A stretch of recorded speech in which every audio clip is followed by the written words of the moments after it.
In the dim quiet of the medieval world, where every shadow seemed heavier than the one before it, the life of an assassin was far less glamorous than stories might suggest, unfolding not with heroic leaps across battlements, but with slow, grinding discomfort that settled into the bones and refused to leave. Most assassins were not mystic figures wrapped in silk black cloaks, but ordinary men shaped by circumstance, poverty, or coercion, bound to lords who cared more about outcomes than the fragile lives performing the tasks. They walked through villages unnoticed, not because of uncanny stealth, but because no one bothered to look twice at someone wearing worn boots and a cloak that smelled faintly of old rain. The nights they ventured out were rarely dramatic. Instead, they involved hours of waiting in cold alleys or cramped rooftops, listening to mice scurry and praying their joints wouldn't crack loudly enough to betray them. Meals were sparse, usually just stale bread or a thin stew offered by handlers who believed keeping assassins hungry made them sharper, though in truth it only made them irritable and fatigued. Weapons, too, were not the polished steel marvels of legend, but simple knives or short swords with chipped edges, maintained as best as possible using whetstones often borrowed and rarely returned. The training they endured was less about discipline and more about survival, teaching them how to scale uneven walls, how to hide beneath carts, and how to make themselves forgettable. Even when standing in the middle of a crowded market, the work demanded patience, yet patience was the very thing most recruits lacked, leading to long nights filled with whispered complaints, shifting feet, and the constant urge to abandon the trade altogether. Even their clothing betrayed the romantic image.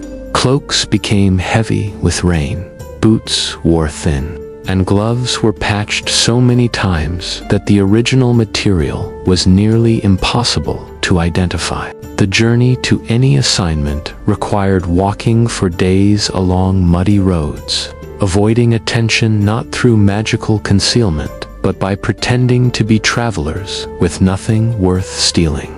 Sleeping quarters were no better, often consisting of barn lofts or damp corners in overcrowded inns where snores and the creaking of old wood made rest a rare luxury. Villagers feared assassins only in tales. In reality, they barely noticed them, though the assassins themselves remained hyper-aware of every glance, always wondering whether someone had seen too much. The constant tension pressed into their minds like a dull weight, one that made every simple task, eating, dressing, resting, feel strangely difficult. And should they fail a mission, the consequences were swift and merciless. For medieval lords valued obedience and results above mercy, and an assassin who disappointed them was swiftly replaced. Ironically, the greatest danger rarely came from enemies, but from infection, as even a minor cut could fester into something lethal in a world lacking proper medical care. Rain was another enemy, soaking clothing until every movement felt heavier, making blades slippery and reducing visibility to the point that even familiar paths became treacherous. Many assassins dreaded winter most of all, for cold, stiffened fingers slowed reactions and made their nightly waits feel unending, forcing them to stamp their feet quietly to keep blood circulating. Work was sporadic. Some months brought 3 assignments, while others brought none, leaving them with too much idle time to worry about the future. Payment was inconsistent, often delayed by lords who found excuses to reduce wages, claiming the assassin had taken too long, used too much equipment, or simply failed to meet some arbitrary expectation. Companionship was rare, as most members of the trade avoided forming bonds, fearing betrayal or grief should one of them disappear. The mental burden accumulated slowly, made worse by the knowledge that failure was whispered about far more often than success, creating a lingering sense of dread that never fully dissipated. Assassins were expected to blend into monasteries, markets, and roadside camps, often forced to improvise disguises with whatever rags or tools were available, leading to awkward encounters and hastily fabricated stories. Their limited understanding of noble politics meant they frequently acted without context, unsure whether their target was truly a threat or simply the victim of a lord's jealousy or paranoia. Spies usually delivered information imprecisely, leaving assassins wandering unfamiliar estates, searching for rooms or individuals they had only vague descriptions of. And when an assignment finally ended, the return journey offered no relief. Instead, assassins spent their time rehearsing excuses, anticipating reprimands, and wondering whether their employers would even honor their agreements. Sleep, when it finally came, was shallow, filled with memories of footsteps, closing doors, and the unsettling knowledge that they were tools rather than people. Their training, if it could be called that, relied less on skill and more on repetition, forcing them to practice silent walking in cramped yards until their ankles ached and their patience thinned. Nights were spent reviewing crude maps scratched onto thin parchment, while instructors muttered warnings about mistakes that previous recruits had made, most of whom never returned. Even the concept of stealth was rudimentary, involving simple tricks like smearing mud on armor to reduce shine or wearing darker clothing, simply because it blended better with nighttime shadows. Tasks that sounded simple, like observing a guard's routine, often stretched across freezing nights, leaving them cramped, exhausted, and doubting the reliability of their own senses. By dawn, they would be expected to report findings with perfect clarity, even though fatigue had blurred memories and chilled their focus to the point of numbness.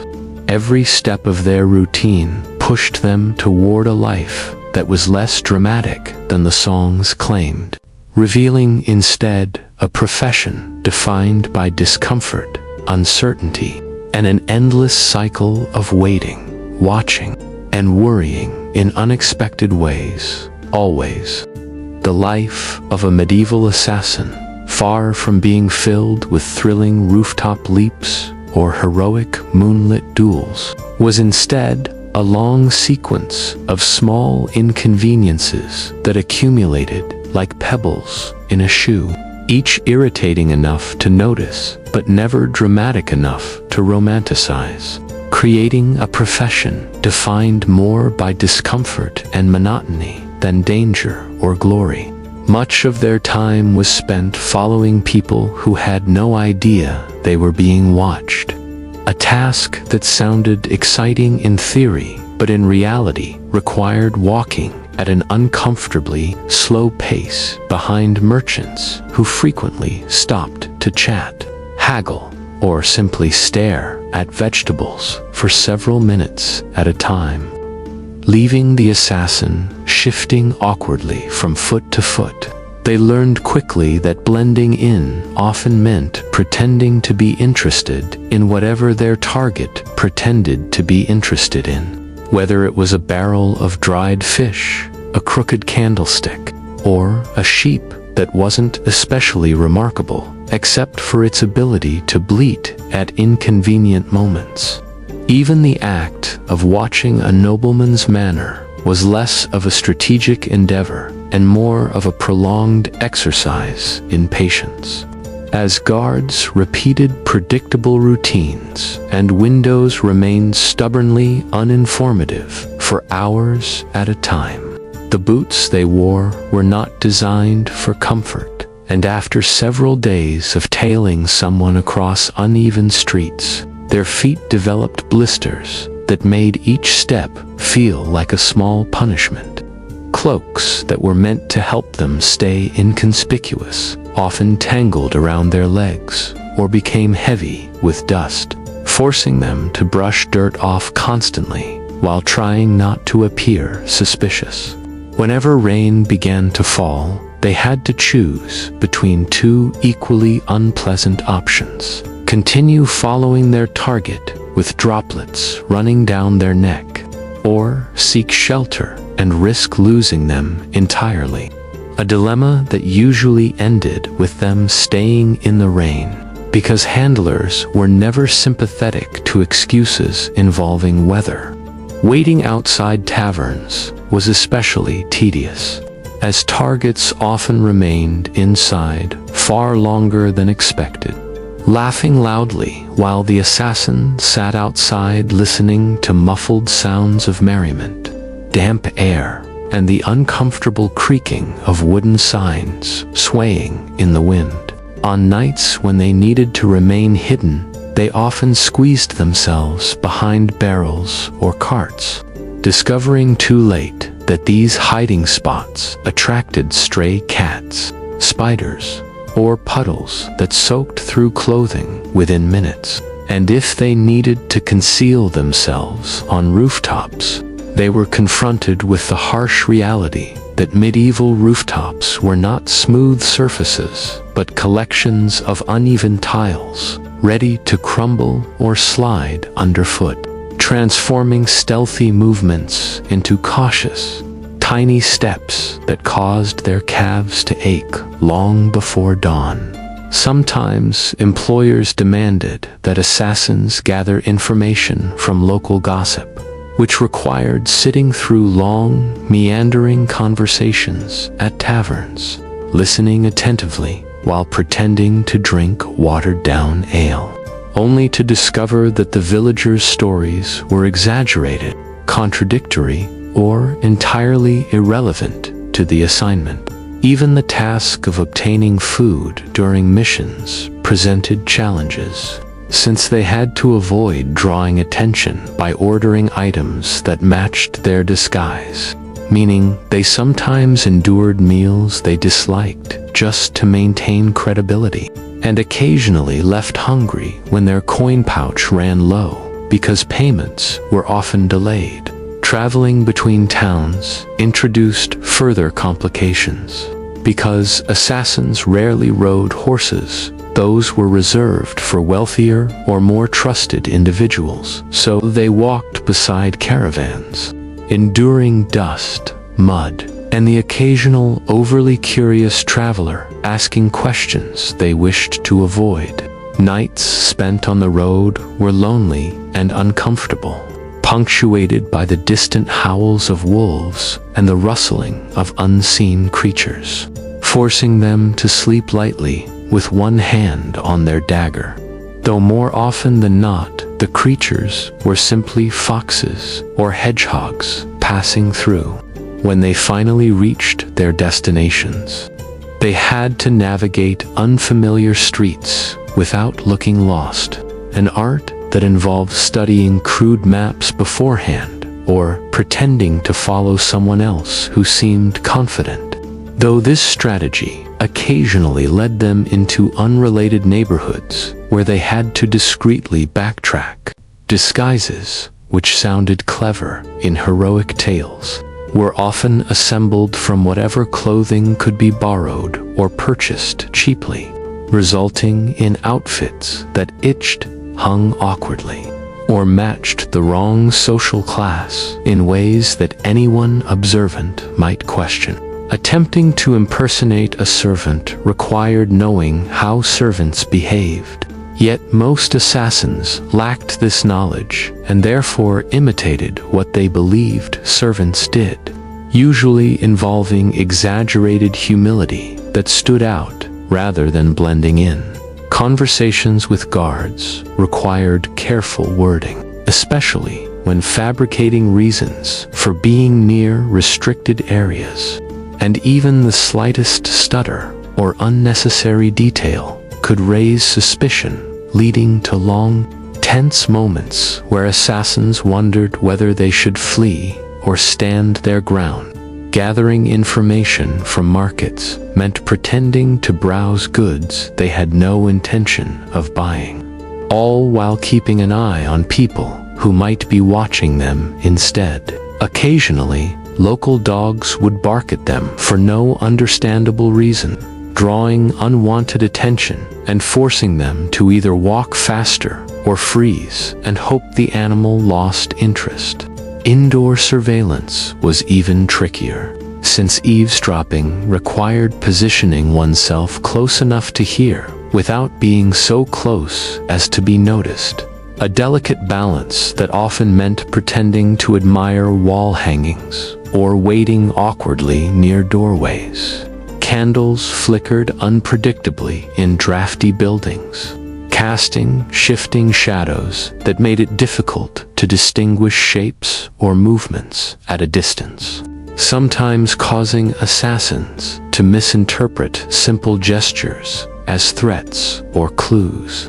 When missions required entering noble estates, they navigated corridors lined with tapestries depicting battles or saints, their footsteps muffled yet amplified in their own minds as they imagined every creak echoing down the hall. Servants moving silently through these corridors startled them regularly, forcing them to retreat behind curtains or statues, wondering whether the servant had seen anything unusual. And when the night finally ended, successful or not, assassins rarely felt relief, because they still had to return to their handlers, report every detail, and brace themselves for criticism delivered by men who had never spent a night hiding behind a barrel in the rain, yet felt qualified to judge the smallest decisions. It was a life of quiet misery, where the greatest victories were often invisible and the smallest mistakes unforgettable. In the slow-moving routines that shaped the quieter side of medieval life, the daily work of an assassin became a long exercise in endurance rather than excitement, marked by repetitive tasks that rarely resembled the sharp, decisive moments exaggerated in stories. Pause far more often. It involved watching the ordinary unfold with a kind of sleepy persistence that suited the stillness of the era. Pause most days began before sunrise, not with a dramatic leap into action, but with the dull ache of stiff joints waking slowly in a drafty room or an outdoor nook, where the cold night had settled into their bones, making even simple movements feel heavier than expected. Longer pause breakfast, if it could be called that, consisted of whatever scraps they had saved or whatever cheap food they could buy without attracting attention. Pause usually something bland, dry, and barely enough to hold them through the morning. Pause as they ventured into the day's task. They blended into the background of medieval towns, where most people were too busy tending animals, carrying water, or arguing about prices to notice a cloaked figure moving deliberately but unremarkably through the crowd. Longer pause, much of their work depended on observing small details, whether a guard hesitated at a certain doorway, whether a servant lingered near a room, or whether a merchant spoke too quietly when meeting a particular traveler. Pause. These observations required long hours of appearing disinterested, standing at market edges or leaning against walls with the calm patience of someone waiting for nothing in particular. Skill, far more mentally tiring than it sounded. Pause. Sometimes they pretended to browse stalls they had no intention of buying from, nodding politely at shopkeepers who tried half-heartedly to sell them items they could not carry, much less afford. Longer pause. Animals wandering freely in markets often disrupted surveillance. Pause. A goat might brush against their legs. A stray dog might sniff insistently at their cloak, or a chicken might flap unexpectedly, drawing attention precisely when the assassin wished to remain unseen. Pause. They learned to avoid eye contact, yet maintain awareness, walking slowly enough to remain inconspicuous, but quickly enough not to lose sight of their surroundings. Pause. When assignments required them to follow someone discreetly, they adjusted their pace according to the shifting patterns of medieval crowds, sometimes forced to linger near overflowing laundry lines or muddy patches of road that slowed everyone to an awkward shuffle. Longer pause. If they needed to gather information from taverns, they spent evenings listening to patrons complain about weather, taxes, and aching limbs, hoping that some useful detail might emerge from the haze of small talk and half-finished drinks. Pause. The smoky air made their eyes water, and the uneven benches made sitting uncomfortable. Yet they had to remain long enough to avoid suspicion, pretending to sip ale slowly while wishing the night would pass faster. Pause. When conversations finally drifted toward topics that mattered, they leaned subtly closer, adjusting their posture to seem casual rather than interested, all while ignoring the loud laughter, clattering cups, and unpredictable gestures of drunken patrons. Longer pause. If the target left unexpectedly, the assassin had to maneuver through the crowd with care, avoiding elbows, spilled drinks, and the occasional brawl that erupted without warning.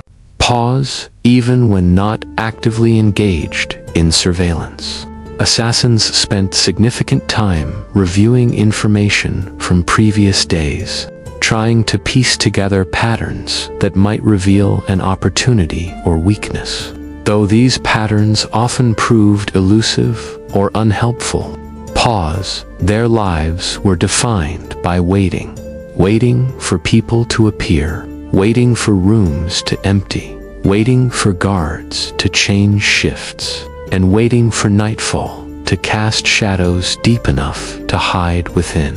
Longer pause. This waiting fostered a peculiar kind of boredom, one that made them hyper-aware of every minor discomfort, from itchy fabric rubbing their necks to the uneven pressure of worn boots pressing on their heels.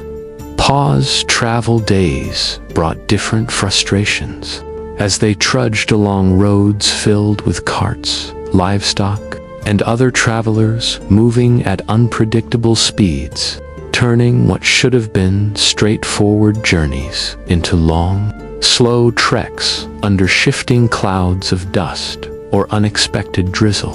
Pause. They carried minimal belongings to avoid suspicion, which meant that if weather turned harsh, they endured it, fully coats soaked, feet cold, and spirits dampened. Longer pause. When they finally reached towns, after days of walking, they had to appear as though they weren't exhausted, maintaining the steady composure expected of someone who belonged, rather than someone who had just spent nights sleeping under trees or in abandoned sheds. Pause. Entering new towns required caution, since unfamiliar faces could draw unwanted attention. So they often stepped into their roles gradually, staying near common gathering spots until they felt comfortable navigating without appearing lost. Pause. The subtle weight of constant vigilance never fully left them. Even during moments of rest, they listened carefully to footsteps, voices, and the creaking of wooden floors. Always unsure whether someone might approach with questions or suspicions. Longer pause when assignments demanded close observation of noble estates. Assassins found themselves studying architectural details, counting the windows of upper floors, noting where smoke rose from kitchens, and guessing which rooms belonged to servants based on patterns of movement. Pause estates were noisy in subtle ways. The clatter of pots, the low murmur of conversation, and the distant hum of wind against stone walls, all blending into a quiet backdrop through which they moved carefully. Pause slipping inside required timing, usually during moments when deliveries arrived or when servants carried items. Back and forth with enough frequency to mask an extra figure. Pause once inside. They navigated hallways where tapestries muffled footsteps and dim torchlight cast long shadows that shifted as flames flickered. Pause. They paused at corners, listening for approaching steps, retreating behind curtains or into alcoves when necessary, holding their breath as nearby voices passed. Longer pause. Every mission carried an undercurrent of uncertainty, since even small, unexpected occurrences, a door left open, a servant returning too soon, a guard pausing to stretch, could alter their plans completely. Pause. The monotony of preparation contrasted with the brief, tense moments when decisions had to be made quickly. Yet, even those moments lacked the drama of legend, unfolding instead with quiet, cautious motions and a constant hope that nothing would go wrong. Pause. When their work concluded for the day, assassins returned to modest lodgings, their minds still occupied with details they needed to remember, their bodies tired from hours of stillness rather than exertion, and their spirits weighted by the realization that tomorrow would likely be just as slow, just as quiet, and just as demanding as the day that had ended. Final long pause. In the quieter corners of medieval life, far removed from the clamor of battles and the vivid legends sung by traveling minstrels, the world of an assassin operated in a slow, deliberate rhythm. Pause. It unfolded behind thick stone walls, dusty courtyards, and the uneventful routines of fortified keeps, where much of their time was spent carrying out tasks that would appear painfully mundane to anyone expecting romance or adventure.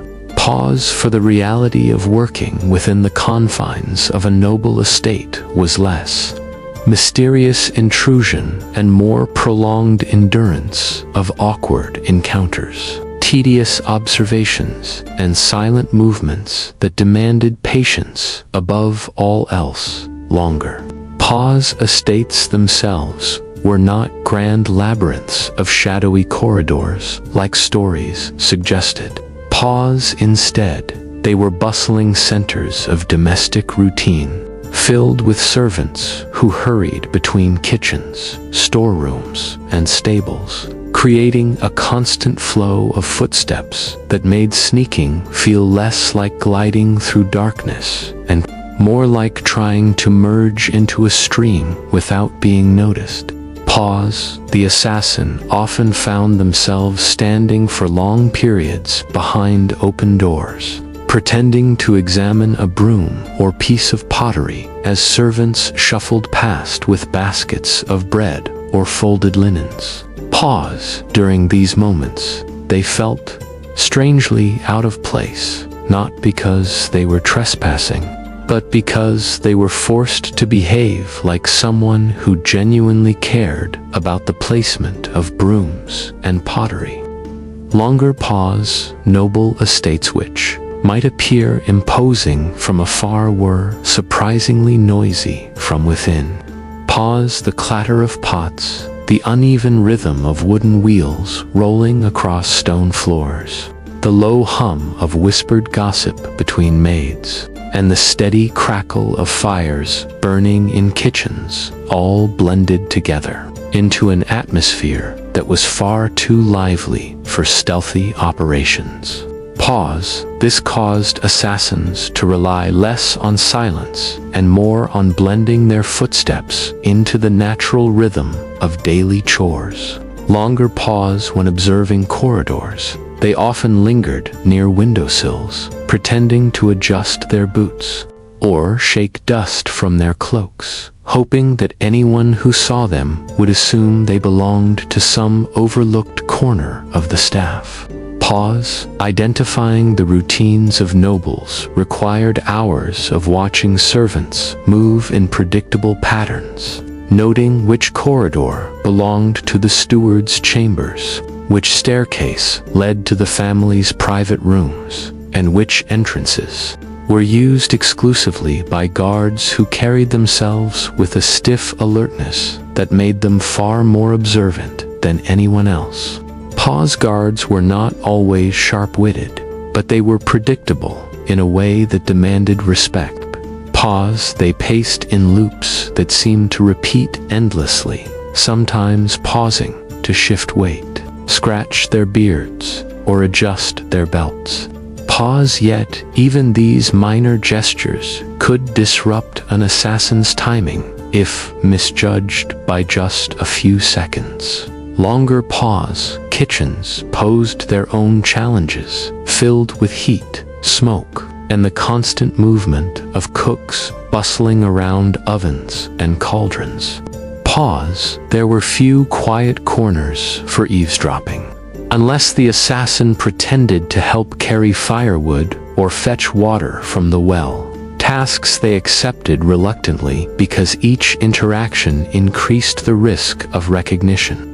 Pause. Servants chatted without hesitation, offering a constant stream of information about family disputes, meal schedules, and upcoming gatherings.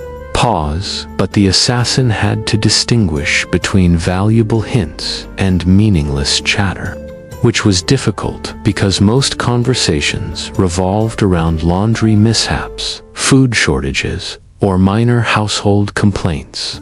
Longer pause. At times, they followed noblemen across courtyards lined with gravel that shifted underfoot in noisy clusters, making every step a delicate calculation between moving too fast and making too much sound.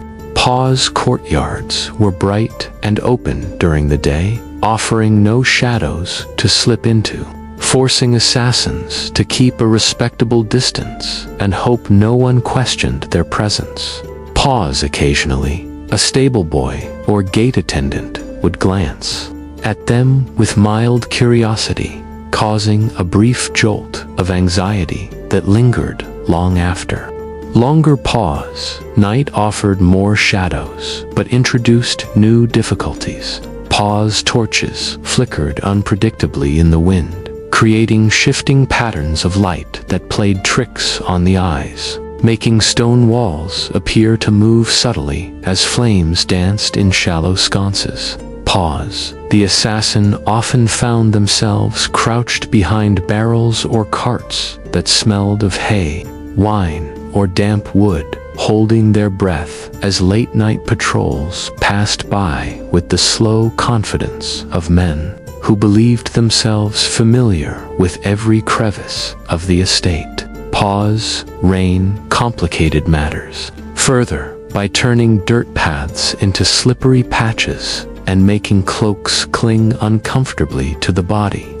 Pause. The rhythmic tapping of droplets on tiled roofs masked some sounds yet amplified others, creating an unpredictable soundscape that demanded constant alertness.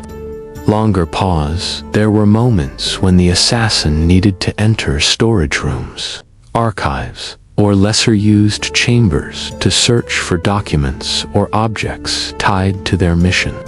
Pause. These rooms were rarely deserted. Scribes often worked late, Into the night, preparing ledgers, and housekeepers frequently checked supplies with obsessive regularity, making stealth nearly impossible. Pause. Even when rooms were empty, doors creaked loudly, hinges groaned, and floorboards betrayed centuries of wear, producing soft but distinct noises that seemed much louder in the assassin's imagination. Pause candles were both a blessing and a hindrance, providing minimal light for reading documents, while also casting shadows that made every movement seem suspiciously large. Longer pause, the assassin had to move slowly enough to avoid disturbing dust or leaving footprints in places where they should not exist, for even small disturbances could raise alarm among perceptive stewards or meticulous maids. Pause, and all the while, as they explored private chambers or waited in unused hallways, they remained acutely aware of the strange contradiction of their existence. They were close enough to nobility to observe their routines intimately, yet entirely invisible in the eyes of those who lived comfortably behind these walls.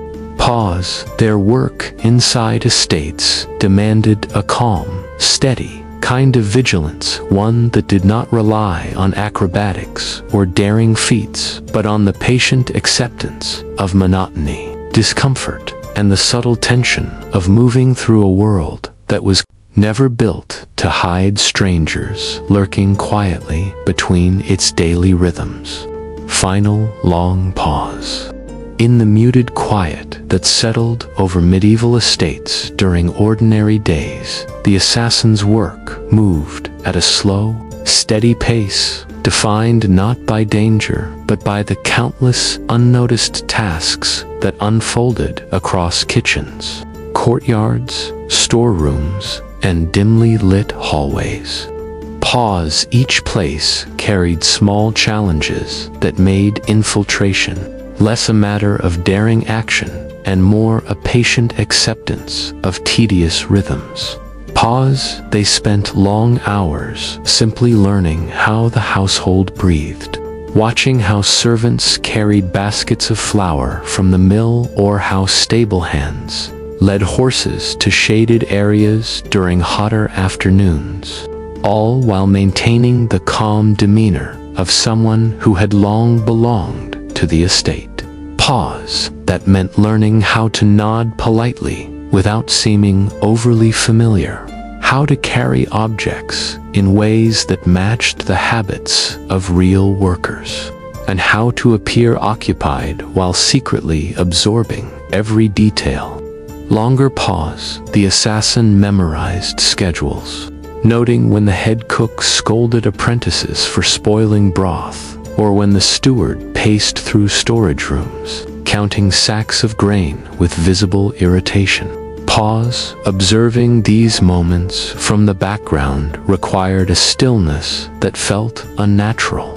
Pause. While stories painted assassins as smooth shadows slipping silently across polished floors, reality demanded that they remain perfectly ordinary, dull, and unremarkable among people who barely had time to look up from their work. Longer pause. At times, the assassin found themselves sweeping a courtyard simply to avoid attention, dragging the broom back and forth in slow lines while studying the movement of guards patrolling the walls. Pause. Guards were creatures of habit, sticking to their roots with predictable steps, yet even predictability demanded vigilance. Pause. A guard who sneezed, paused to stretch, or stopped to adjust his belt could shift the timing of the assassin's next move entirely. Longer pause. Inside the estate's main hall, the assassin often pretended to polish wooden benches or refill brass oil lamps, tasks that servants performed regularly. though the assassin did them mechanically and without the practiced ease of someone trained to clean rather than infiltrate.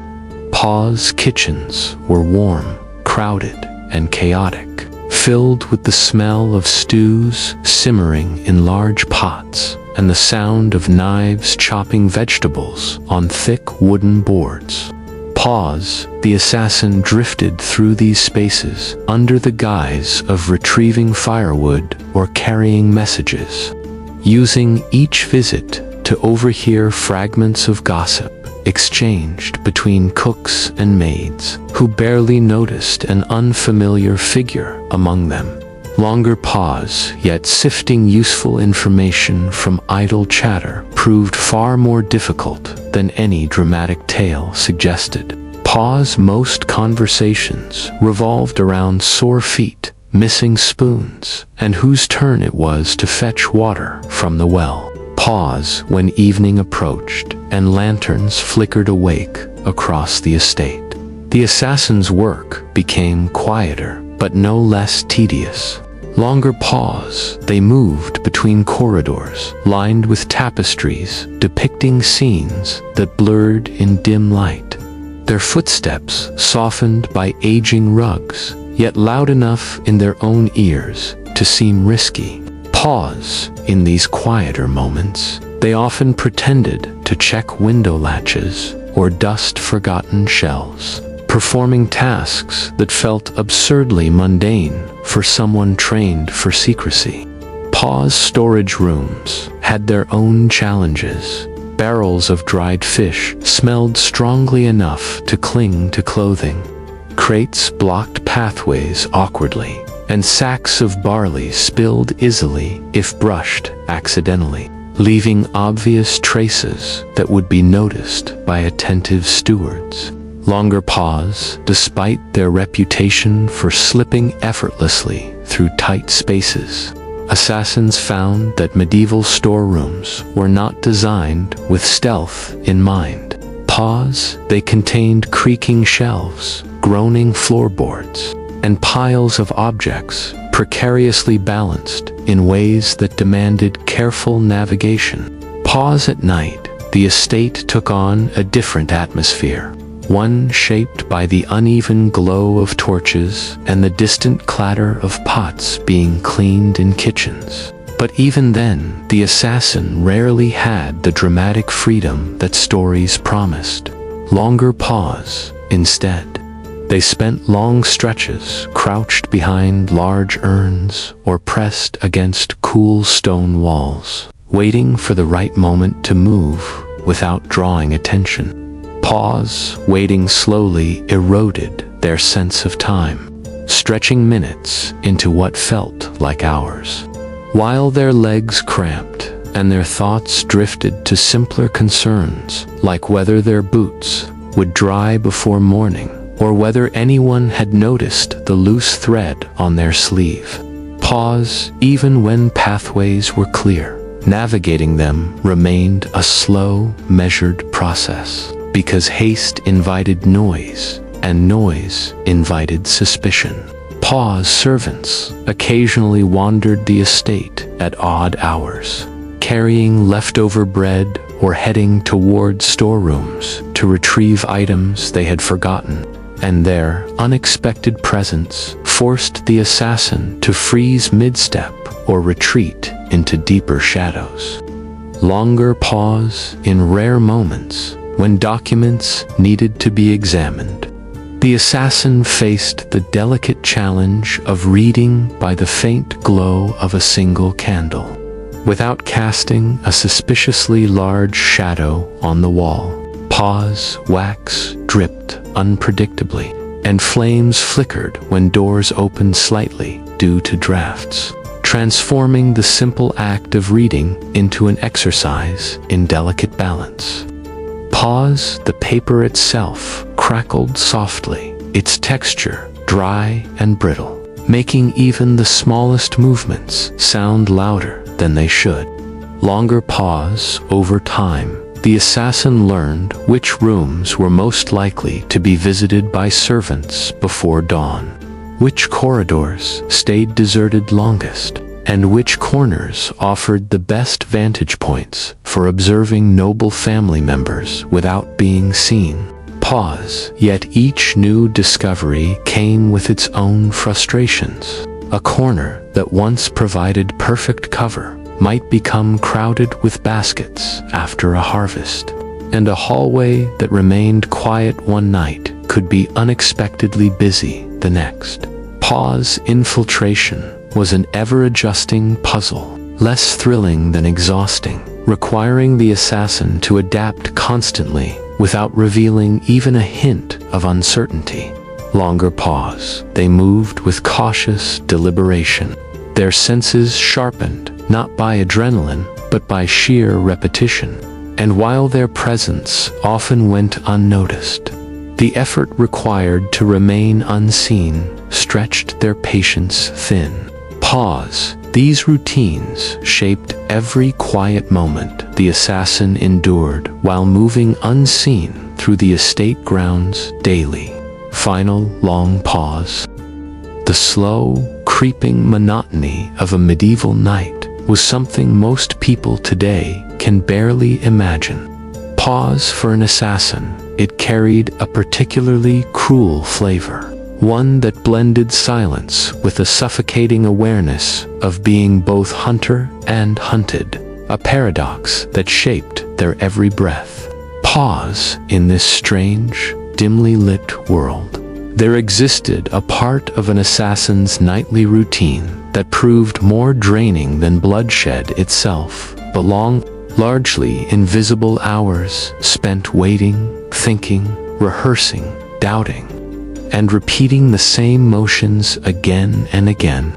Pause. Until body and mind both felt as heavy as soaked wool. A kind of mental grinding that rarely shows up in stories, but was, in truth, the real bulk of the profession. Longer pause. The assassin's life was not defined by swift strikes under the moonlight, or the thrill of slipping past guards, but by this endless quiet struggle against time, cold, fear, and the weight of consequences they couldn't fully escape. Pause. Even if the world around them expected them to be shadows without conscience, the reality demanded focus, patience, and endurance. Longer pause. While perched in the rafters of a decrepit barn, crouched behind a crumbling stone wall, or buried within the coarse shadows of a monastery corridor, the assassin would sit immobilized for hours. Pause. Unable to shift their weight, scratch an itch, clear their throat, or stretch their limbs without risking the sound that would betray them. Pause. This lead to a steady ache in their knees, numbness spreading through their legs, and constant burning in their lower back. A discomfort they were trained to accept with a stoic face, but which gnawed at their endurance far more cruelly than most wounds.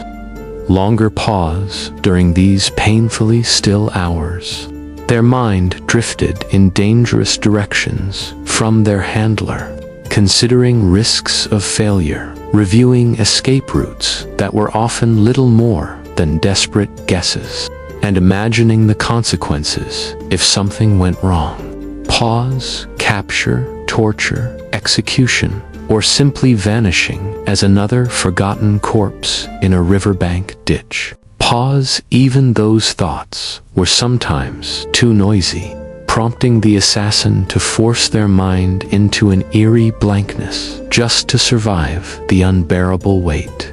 Longer pause. The worst thing a medieval assassin could do while waiting was think too much. Pause. As time dragged on, small details started to amplify into torturous realities. The sting of cold air creeping into their boots, the slow drip of water from a roof leak, the distant grinding of a wooden door being opened by a sleepy servant, or the soft rustle of straw as a farm animal shifted in its sleep. Pause, each sound became magnified into something either threatening or maddeningly repetitive. Longer pause in this tense, shallow breathing silence.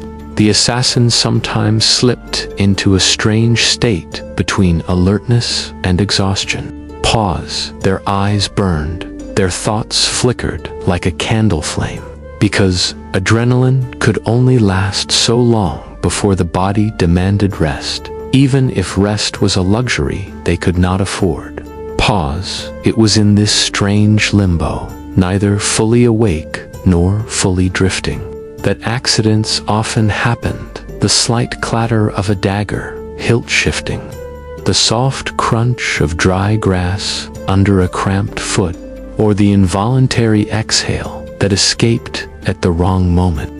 Longer pause, storytellers often portray assassins as flawless beings of discipline, but fatigue made fools of even the most experienced killers, turning stealth into a fragile illusion that could collapse with a single slip. Pause, and many times it didries, resulting in desperate sprints into darkness, botched missions, or fatal confrontations that historians never recorded, because those who failed did not leave behind dramatic tales. Longer pause. Despite this mental and physical torment, the assassin had to maintain a bizarre kind of emotional neutrality. Pause, allowing guilt, fear, or remorse to swell during these long waits would only sabotage the mission further. Pause, they learned to detach themselves from the humanity lingering inside them, not through cruelty, but as a survival mechanism. Pause, one that required seeing their targets not as people, but as objectives, as tasks, as names on parchment, because empathy was a burden that made waiting intolerable, turning each passing minute into a battle between who they were and who they were forced to become. Longer pause. Through all of this, the assassin's greatest enemy was time itself, stretching into what felt like days. The moon seemingly refusing to move, the creeping fear that something had gone wrong, that the target had slipped away unnoticed, or worse, that they themselves had been noticed and were now being quietly approached from behind. Pause. Possibilities played across the assassin's mind in slow, spiraling patterns, until they almost wished anything would happen, just to break the unbearable stillness. Longer pause, but the medieval world offered no mercy. Pause. The assassin endured this long, quiet suffering night after night, knowing that the hours of waiting far outnumbered the moments of action. Pause. The world would remember them only for the dramatic strike, but never for the quiet agony that preceded it. Pause. And in this truth lies one of the simplest but most overlooked reasons why being a medieval assassin truly, deeply, exhaustingly sucked. Final long pause. By the time a medieval assassin reached the stage of their career where experience met exhaustion, much of their day-to-day life had settled into a repetitive rhythm that was as relentless as it was quietly unbearable. Pause. Beyond the occasional assignment, there existed a vast expanse of waiting, preparation, observation, and endurance, each segment of the day unfolding with the tedious precision of a metronome. Pause. Yet, even the most ordinary routine carried subtle dangers, distractions, and discomforts capable of undermining focus. Longer pause. Mornings began with the heavy stretch of aching limbs that protested every movement after nights spent crouched on stone floors, in haylofts or along wet rooftops, often with only thin fabric to protect them from drafts and rain.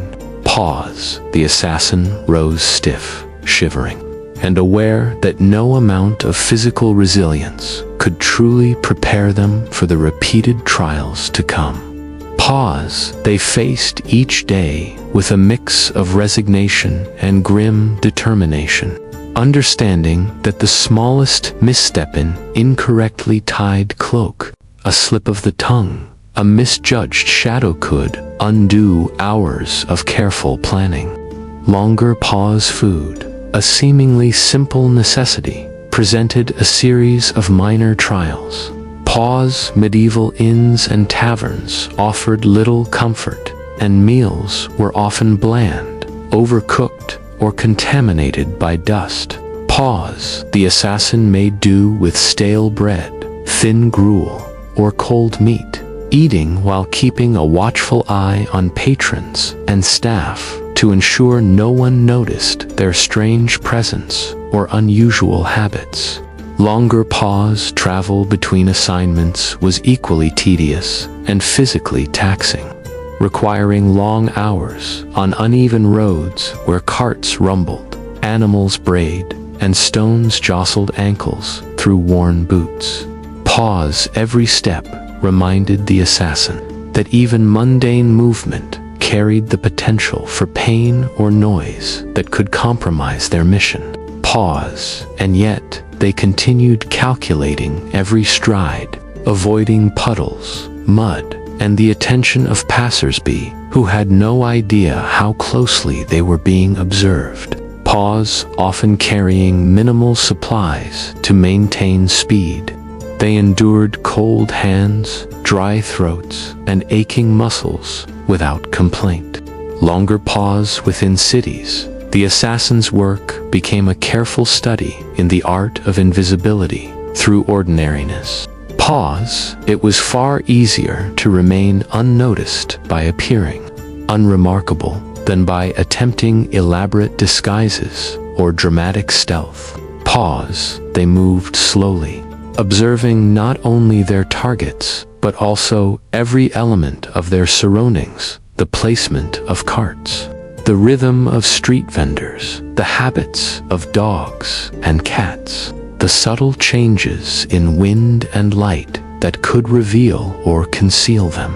Pause. Each observation was a mental exercise in patience and endurance that required more energy than any physical feat. Longer pause. Entering noble estates demanded yet another layer of calculation.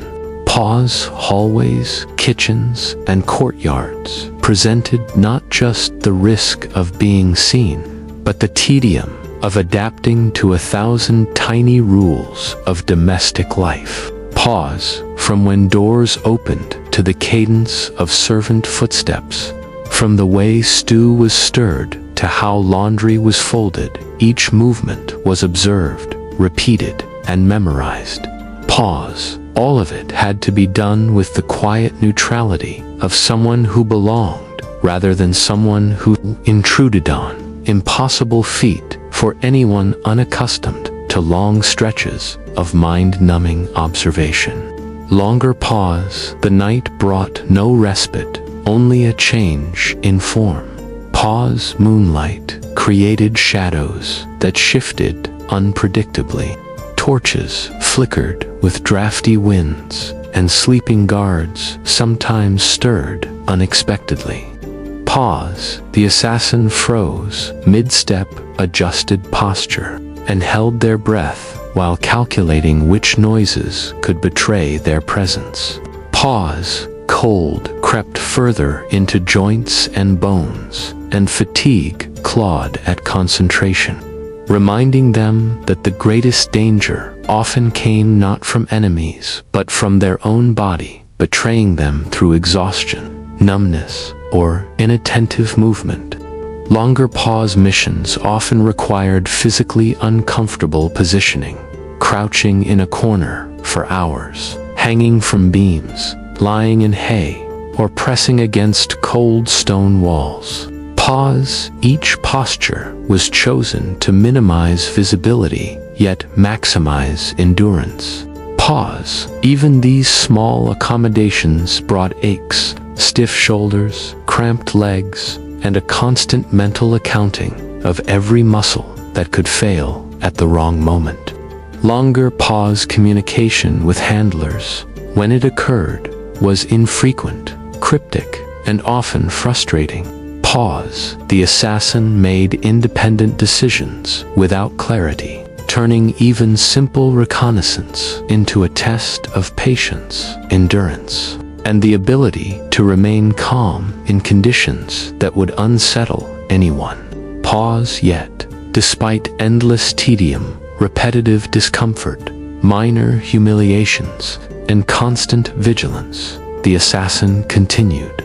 Longer pause, survival, employment, and necessity were more compelling than comfort. Pause. They adapted to the rhythm of their existence, finding a strange endurance in the dull repetition of it all, a rhythm that allowed them to move through shadows, observe unnoticed, and maintain an air of invisibility while enduring the slow, grinding weight of medieval reality. Pause. The profession was far less glamorous than legend promised, but deeply formative, shaping both body and mind into instruments of persistence, observation, and quiet survival. Pause. Stories remembered only dramatic strikes, never the hundreds of slow, silent hours in cold alleyways, damp lofts, and dusty corridors, or the subtle mastery of stillness, patience, and invisibility that defined the life of a medieval assassin in all its weary, uncelebrated, and endlessly monotonous truth. Final, long pause. The day-to-day existence of a medieval assassin, despite what romanticized tales might suggest, consisted far less of dramatic confrontations and far more of tedious observation, careful waiting, and the repetitive mastery of endurance. For the very act of moving through villages, estates, and city streets without being noticed required a careful balance of patience, subtlety, and physical self-control. Each day beginning with the body stiff from the previous night's uncomfortable rest in barns or narrow alleyways where damp, cold air had seeped into every layer of clothing, and continuing through hours spent navigating streets where carts rumbled, animals wandered unpredictably, and every footstep or small sound had the potential to attract attention in ways the assassin had to constantly calculate. Movement through town demanded careful timing.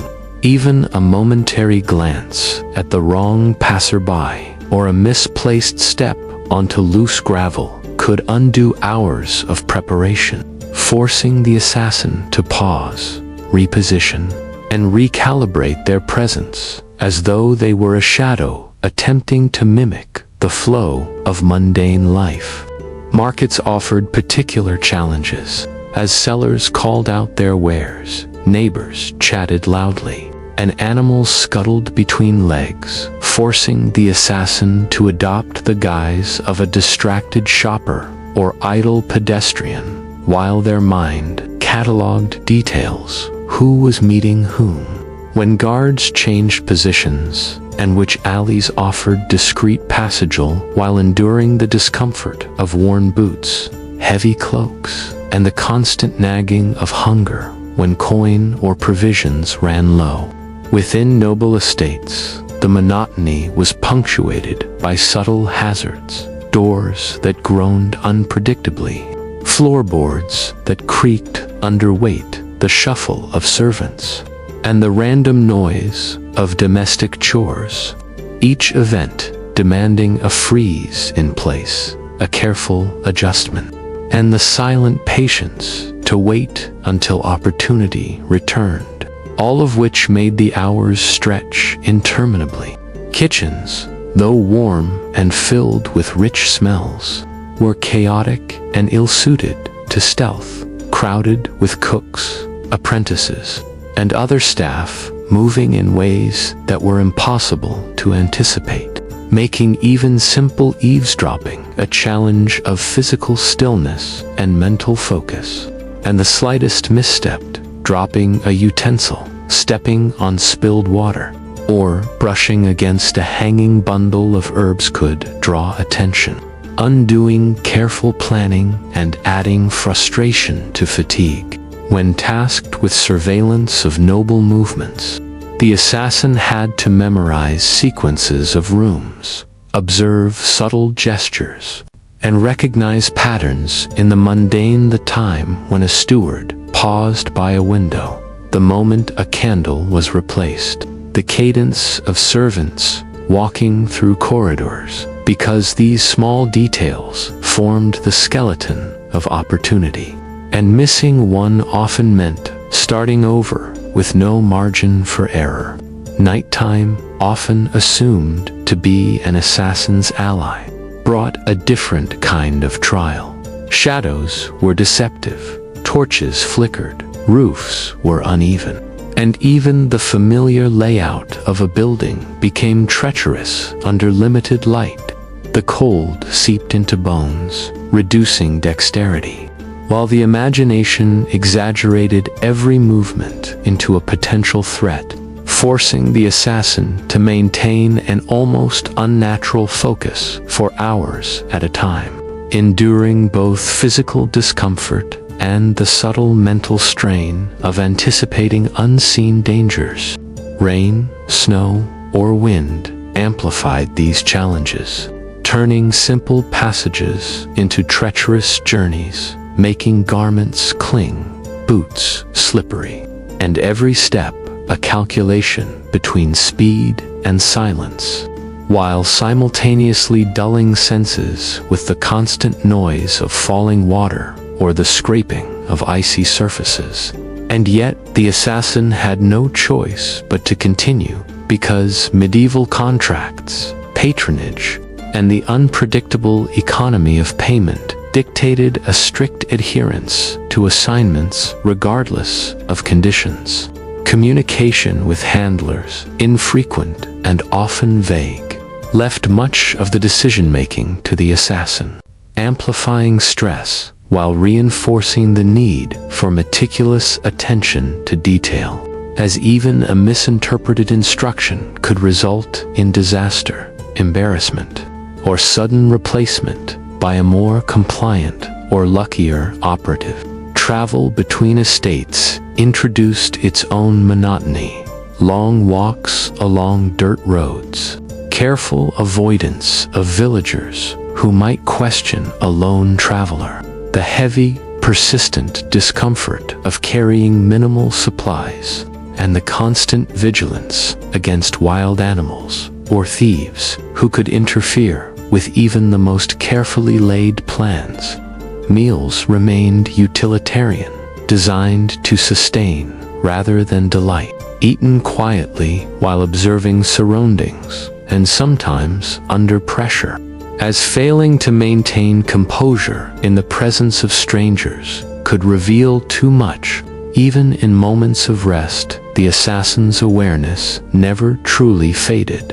A distant hoofbeat, a faint shuffle behind a door, or the creak of a roof beam could jolt them awake, forcing a careful reassessment of position and readiness. Over time, the repetition of these small, exhausting task hours of slow walking, crouching, observing, and calculating trained the body in endurance, the mind in patience, and the spirit in resilience, though the cost was often a deep, persistent fatigue that no amount of brief rest could fully alleviate. And yet, despite the grueling monotony, despite the constant awareness of discomfort, danger, and minor frustrations, the medieval assassin persevered, driven by the twin imperatives of survival and obligation, enduring long hours of quiet misery for rewards that were often delayed, insufficient, or entirely dependent upon the fickle judgment of patrons who rarely understood the reality of the labor performed. Ultimately, What distinguished the life of a medieval assassin was not heroism or spectacle, but the quiet mastery of endurance, the ability to remain inconspicuous while navigating discomfort, monotony, and subtle danger, all without the satisfaction of recognition, applause, or acknowledgement. And this nearly invisible labor defined the profession far more than any single dramatic strike, shaping men and women into instruments of patient observation, careful decision-making, and unremarkable invisibility, whose names history might rarely remember, yet whose lives contained the true story of survival in a world that rewarded discretion above courage, patience above skill, and endurance above flair.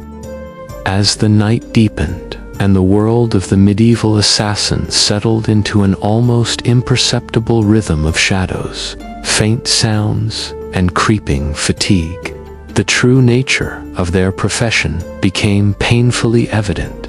It was less a life of daring exploits than a slow, relentless endurance test, where the passage of hours felt like days.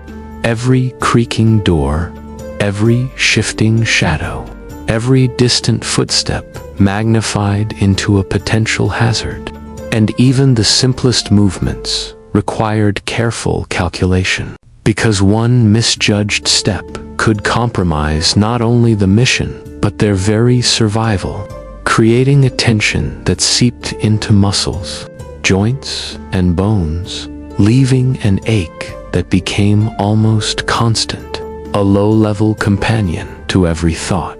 And while legends painted assassins as masters of death, moving with uncanny grace and decisive precision, the reality involved crouching for hours in barns, hiding behind carts, or pressing against cold stone walls, enduring rain, wind, and frost, while imagining that any passerby might notice the slightest irregularity in posture, timing, or breathing.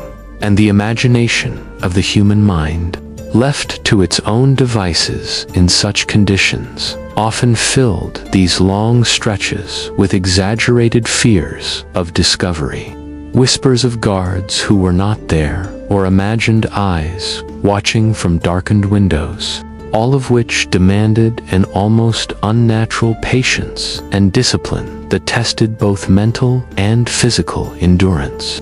Meals were minimal, consisting of stale bread, thin gruel, or whatever could be acquired quietly and without notice. And the act of eating became a balancing of nourishment with stealth, for making noise while chewing could draw attention, leaving the assassin forced to take tiny bites, swallow slowly, and remain alert to every sound, a process repeated countless times with minor variations across the course of a career, each repetition deepening the fatigue and dulling the spirit. The hours spent moving between observation points were equally draining, often requiring slow steps over uneven cobblestones, careful avoidance of stray animals, and attention to carts, wagons, and the unpredictable habits of villagers, all while maintaining a demeanor of ordinariness, because standing out in any way could attract questions, suspicion, or worse, immediate recognition, and the slightest hint of nervousness had to be concealed beneath a mask of casual indifference, a skill learned only through repetition and countless uncomfortable nights within noble estates. The monotony was amplified by the endless flow of domestic activity, servants moving in predictable but relentless patterns, the constant flicker of torchlight, doors opening and closing at intervals, footsteps echoing through hallways, and the assassin had to navigate all of this with absolute calm, pretending to belong in spaces where they were utterly unwelcome. absorbing information on target movements, schedules, and routines while performing small tasks, adjusting posture, and suppressing the instinct to fidget or make noise. Each action a minor victory against the physical and psychological pressures of long-term stealth. Even the rare moments of perceived success were accompanied by mental calculations. Did the target see me? Have I left any trace of presence? Did I misjudge the timing? Should I retreat now or continue observing? Every decision, no matter how small, carried consequences that could escalate unpredictably, turning the assassin's life into a constant series of mental exercises, each designed to reinforce focus and discipline while testing patience to the extreme.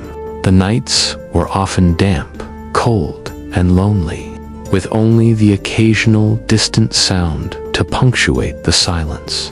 And yet the assassin could not rest completely, for vigilance had to be maintained.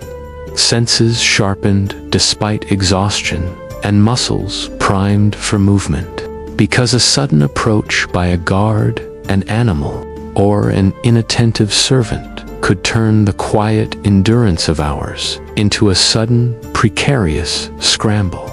Time, in this context, became a paradoxical enemy, stretching impossibly during periods of stillness and vanishing alarmingly during moments that required quick, precise movement, leaving the assassin perpetually off balance, constantly recalibrating and perpetually aware that mistakes were costly and that recognition, when it came, was rarely in their favor. The monotony of waiting, walking, observing, crouching, and maintaining composure formed the backbone of their skill, producing a quiet expertise that was invisible to all but those who studied the profession carefully. And it was in these countless hours of unremarkable persistence that the assassin honed the real tools of survival: patience, endurance, subtlety, and the ability to endure discomfort without complaint. Because, unlike dramatized tales of sudden, violent success, true mastery came not from one brilliant act, but from the slow, cumulative effect of hundreds of unseen, uneventful actions that together formed the foundation for every opportunity to strike, gather information, or remain unnoticed. And by the end of the night, when the world of the estate or village finally fell into complete silence, the assassin emerged physically drained, mentally exhausted, and yet oddly fortified by the repetition, knowing that each long, tedious hour of watching shadows, enduring discomfort, and suppressing natural responses had strengthened the capacity to persist in a world that recognized neither their patience nor their suffering, a world that would remember only the moment of action, the strike, the escape, and never the long, silent, painstaking hours that made success possible. And in this understated endurance, far removed from legend, lay the essential truth of why it truly sucked to be a medieval assassin. The glory was fleeting, the danger was real but mundane, and the hours in between were filled with a quiet suffering that shaped body and mind in ways far more profound and more exhausting than any single dramatic exploit could ever convey. The life of a medieval assassin was defined less by the dramatic, swift strikes that populate popular imagination, and far more by a slow, almost unbearable rhythm of waiting, observation, and minor discomfort. For much of each day was spent blending into ordinary spaces, absorbing details without notice, and enduring the relentless physical tedium that came with moving through villages, noble estates, and shadowed streets, where every step, glance, and gesture had to be meticulously controlled. Mornings began stiff and aching, bodies still protesting from crouched positions on cold floors in hail or along uneven rooftops where rain, frost, and wind had found their way through the fabric of cloaks, leaving the assassin aware that no skill could fully insulate them from discomfort. And yet they continued, knowing that invisibility and patience were the currency of survival, far more essential than speed, strength, or daring, and that failure to remain unnoticed could erase hours, days, or even weeks of preparation. Food, when it could be obtained, was functional rather than pleasant stale bread, thin gruel, cold meat, or other scraps acquired quietly while maintaining vigilance over ensuring that the act of eating did not betray the assassin's presence or unusual habits. Even the smallest noises, chewing, swallowing, the scrape of a plate against a table, had to be minimized, turning sustenance into a delicate exercise in control. Travel, whether between towns, estates, or covert observation points, added additional layers of monotony and discomfort. Rough dirt roads jostled unshod feet. Carts and wagons created unpredictable obstacles, and any interaction with villagers had to be managed carefully to avoid suspicion, requiring subtle adjustments to posture, gait, and demeanor, while still attending to the overall objective of surveillance or infiltration. Within noble estates, the monotony became more intricate, as corridors, kitchens, courtyards, and stairways each presented challenges of movement, observation, and concealment. The footsteps of servants, the low hum of distant conversation, the occasional clatter of utensils, or the flicker of torchlight required continuous adjustment in position, breath, and focus, ensuring that the assassin remained unnoticed while absorbing vital details, memorizing schedules, and learning the habits of those around them. Kitchens were particularly challenging, warm and chaotic, filled with the smell of cooking food and the movement of cooks and apprentices, necessitating careful navigation to observe without appearing intrusive, while storage rooms contained uneven piles of barrels, crates, and sacks that could betray every step if mismanaged, all while floorboards groaned and doors creaked with the slightest touch, demanding exceptional patience and precision. Outside the estate, courtyards offered limited concealment, forcing the assassin to time every movement to coincide with the natural flow of activity, pretending to carry out ordinary tasks, sweeping, moving supplies, or adjusting clothing to justify their presence and reduce suspicion, all while cataloging the movements of guards, noting the timing of rotations, and memorizing the sequence of arrivals and departures, because these small, repetitive observations formed the foundation for any successful mission.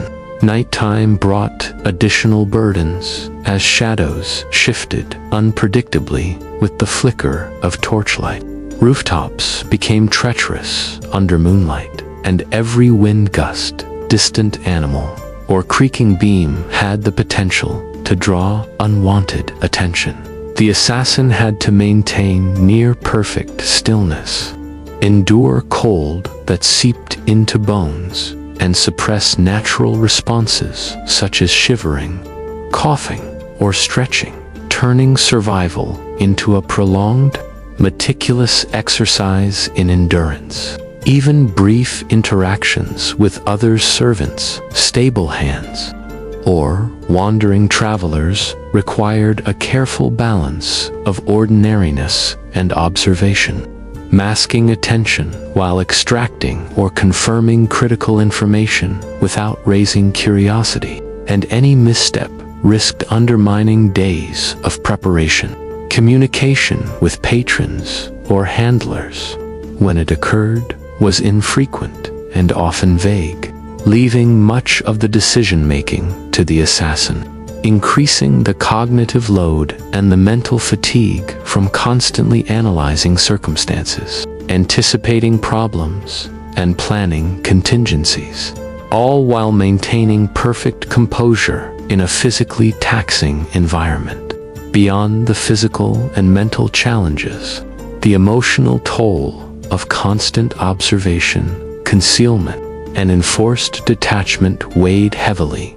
The assassin had to distance themselves from empathy, from fear, and from the natural impulses of rest and comfort, learning to suppress human reactions that might compromise stealth, turning patience into a disciplined, almost mechanical virtue, honed through repeated exposure to discomfort, waiting, and uncertainty.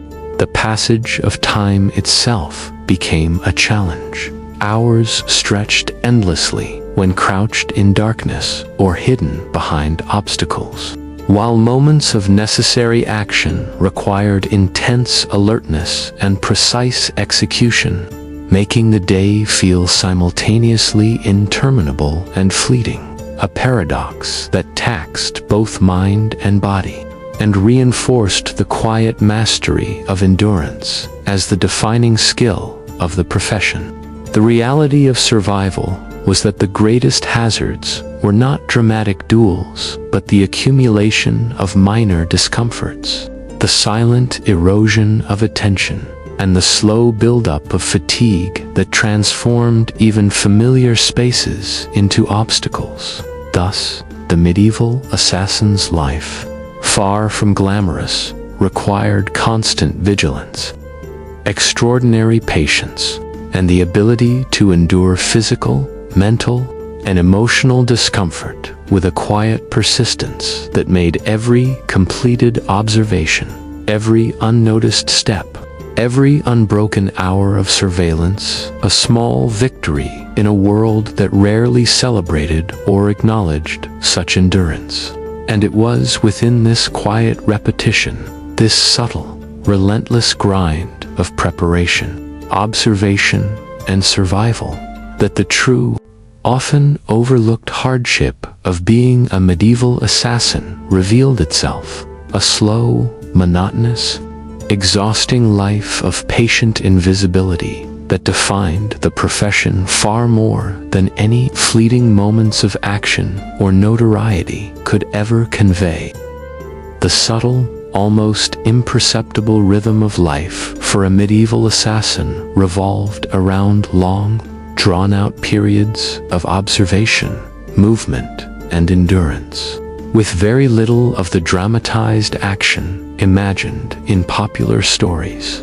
For much of each day involved a careful negotiation between remaining Texas unnoticed and fulfilling the minimal physical and mental requirements necessary for survival, beginning with the body stiff from uncomfortable rest in lofts, barns, or narrow corridors where cold air, dampness, and hard surfaces left a persistent ache in muscles and joints, forcing the assassin to move slowly and deliberately to prevent further strain or unwanted attention, and continuing with hours spent traversing streets, courtyards, and corridors where the mundane habits of villagers, servants, and guards could either conceal or betray their presence, depending on the subtlety of movement and the precision of timing.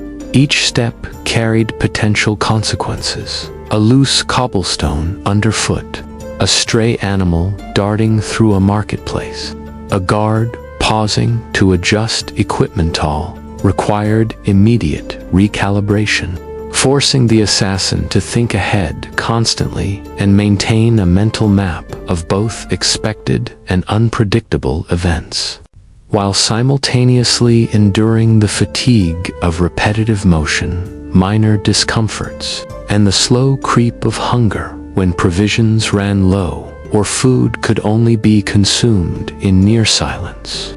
Each small bite carefully timed and swallowed to avoid making the slightest noise. Within noble estates, the monotony intensified, as hallways, kitchens, courtyards, and storage rooms all presented small, persistent obstacles, uneven floors, creaking boards, shifting shadows, and the constant movement of household staff required careful choreography of every step and gesture. Each observation of servants' routines, noble habits, and guard rotations meticulously recorded in memory for later use, as one overlooked detail could compromise days of effort. Yet, the assassin had to perform these observations while appearing perfectly ordinary, blending seamlessly into the environment through subtle mimicry of gestures, posture, and timing, turning the act of invisibility into a quiet, exhaustive skill. Kitchens, warm but chaotic, were particularly taxing, filled with cooks, apprentices, and moving pots that made stealth difficult, forcing the assassin to adopt the role of a mundane servant or visitor while gathering whatever intelligence could be gleaned, enduring heat, smells, and constant movement without betraying interest, while storage rooms challenged their balance and patience with unstable stacks of barrels, crates, and sacks, whose slightest disturbance could draw attention and undo careful planning. Night brought a change in the character of their endurance, with shadows shifting unpredictably, rooftops slick and uneven under moonlight, and every distant sound amplified in the assassin's awareness. A rustling curtain, a faint creak, the shuffle of someone in a hallway, or the abrupt movement of an animal could instantly elevate tension, demanding stillness and self-control for hours, while the cold penetrated layers of clothing and fatigue crept through every muscle, reminding them that the body's resistance was as essential as mental focus. Travel between assignments or observation points added additional monotony, requiring long hours on uneven terrain, careful avoidance of villagers, stray animals, and carts, and the constant awareness that any interaction, no matter how brief or seemingly innocent, could compromise anonymity. Communication with patrons or handlers was intermittent and often vague, forcing independent decision-making and increasing the mental strain, because each small choice when to move, where to hide, whether to retreat carried consequences that could ripple unpredictably, making the assassin's life one of quiet, sustained calculation. Even in moments of rest or minimal movement, the assassin's mind remained active, analyzing, predicting, and rehearsing possible outcomes, aware that the accumulation of minor errors or unnoticed details could ruin a mission or invite disaster. Over time, the body adapted, developing endurance in joints, muscles, and reflexes, while the mind cultivated patience, focus, and subtle attention to detail. Yet the emotional toll remained. Repeated exposure to minor discomforts, constant vigilance, and the need to suppress natural impulses created a persistent mental fatigue that could not be alleviated with brief respite, leaving the assassin constantly aware of the tension between survival and normal human desire for comfort, recognition, or reprieve. The reality of the profession, far removed from romanticized depictions, was the mastery of these small, repetitive challenges, walking without attracting notice, crouching for long stretches without discomfort, observing with unwavering focus, and enduring minor but cumulative hardships that shaped skill, patience, and resilience. Through this quiet repetition, the assassin's life was less about heroism and more about endurance, less about thrilling moments and more about the long, silent, uncelebrated hours that allowed for even the smallest successes. And while legends would remember only the dramatic strikes, escapes, and narrow survivals, the true expertise lay in the monotonous, relentless labor of patience, observation, and survival in a world that neither recognized nor rewarded such quiet persistence, defining the medieval assassin not as a figure of glory, but as a master of endurance, subtlety, and the relentless, exhausting grind of invisibility and careful calculation, where each hour passed without incident was in itself a small triumph, a testament to resilience and self-control in a life shaped as much by tedium as by danger. As night deepened and the medieval world settled into quiet monotony, the assassin's true challenge emerged not from dramatic duels or sudden confrontations, but from the long, silent endurance required to survive and observe without drawing attention. 4 hours stretched into an almost imperceptible continuum of crouching, watching, moving slowly, and calculating every minor action with meticulous care, because even the slightest sound, a shifting stone, a creaking board, a whisper of fabric, could betray their presence and undo days of preparation.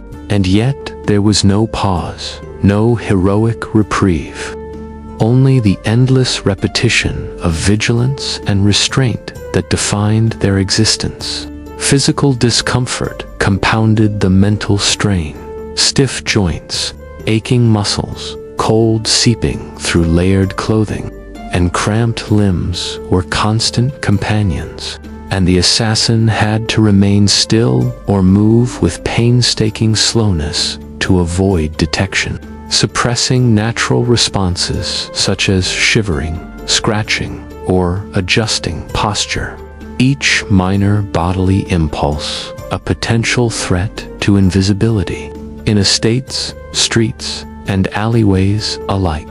Observation required near total absorption in the environment, noting subtle patterns in the movement of guards, servants, and nobles, memorizing doors, corridors, and stairways, cataloging how light fell across spaces, and anticipating the random variables that could arise at any moment, while simultaneously enduring fatigue, hunger, and discomfort without complaint. Kitchens presented a unique blend of challenge and monotony. The warmth and activity attracted the assassin, providing both information and cover. Yet navigating a crowded space without attracting attention demanded constant attention to detail, careful posture, and precise timing, while barrels, crates, and stacks of provisions in storage areas created physical obstacles that could betray a footstep or slight misalignment, turning minor actions into careful exercises in balance and patience. Nighttime brought its own slow, pressing trial. Shadows shifted unpredictably, torch flames flickered, rooftops were treacherous, and distant sounds, rustling curtains, shifting animals, or a lone step on cobblestones heightened the assassin's awareness to a near painful degree, forcing a focus that was exhausting in both body and mind. and requiring them to endure long stretches of near motionless observation with barely perceptible adjustments to maintain comfort without compromising stealth. Travel between locations added monotony to the physical burden. Uneven roads, stray animals, wandering villagers, and the necessity to blend into ordinary settings forced careful calculation with every movement. While supplies were minimal and food was functional, eaten quickly and quietly, reinforcing the relentless cycle of endurance that defined their existence. Communication with patrons or handlers, when it occurred, was limited and cryptic, leaving the assassin to make critical decisions independently, weighing every small action against possible outcomes, all under conditions of mental fatigue, physical discomfort, and constant tension. And while brief moments of success were rewarding, they rarely offset the cumulative weight of long hours spent in silent observation, repetitive movements, and careful concealment.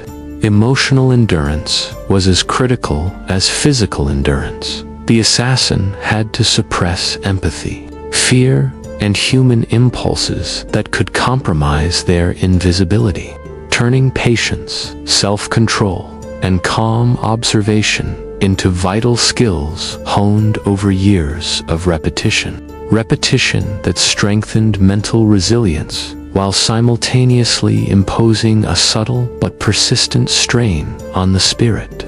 The passage of time became both enemy and measure of skill. Hours of stillness tested patience. Moments of necessary movement tested focus. And the seamless coordination of these extremes defined the assassin's mastery. Yet the monotony was relentless, shaping every day with the same unglamorous rhythm of endurance, subtlety, and vigilance. Success depended not on a single brilliant act, but on the accumulation of hundreds of uneventful, unnoticed actions performed without error, forming a quiet backbone of expertise rarely acknowledged.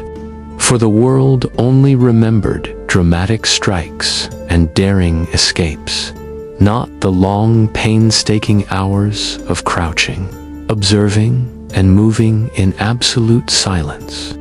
The repeated endurance of discomfort, the careful timing of breath and step, and the tireless calculation of risk inherent in the life of a medieval assassin. Over time, the repeated exposure to such conditions cultivated an almost mechanical patience, a refined perception of small details, and an ability to endure monotony and discomfort far beyond what ordinary individuals could manage. Yet, these qualities came at a cost: constant fatigue, persistent aches, emotional detachment, and the knowledge that the world would never recognize the quiet heroism of survival, observation, and patient persistence, leaving the assassin simultaneously skilled, weary, and invisible. A figure shaped not by fame or recognition, but by the uncelebrated mastery of enduring the slow, monotonous, and unforgiving rhythms of medieval life. Ultimately, the experience revealed the unvarnished truth about why it truly sucked to be a medieval assassin. It was not the moments of action or danger that defined their lives, but the countless hours of patient suffering, careful observation, silent endurance, and relentless attention to detail that, while invisible to most, formed the foundation for every narrow success, every unremarkable survival, and every fleeting moment of opportunity that made their work possible in a world that neither acknowledged nor rewarded the quiet labor that made them masters of endurance, invisibility, and meticulous patience. The final chapter of a medieval assassin's life when viewed through the slow, patient lens of reality rather than romanticized legend, was defined not by sudden heroics or moments of fame, but by the unrelenting, often unnoticed mastery of endurance, observation, and survival.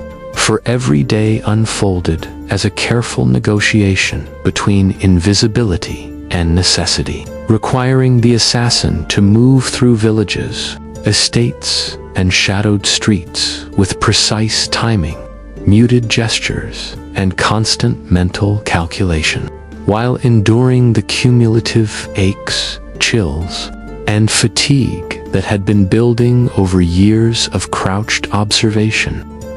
Long walks over uneven terrain and prolonged exposure to the elements.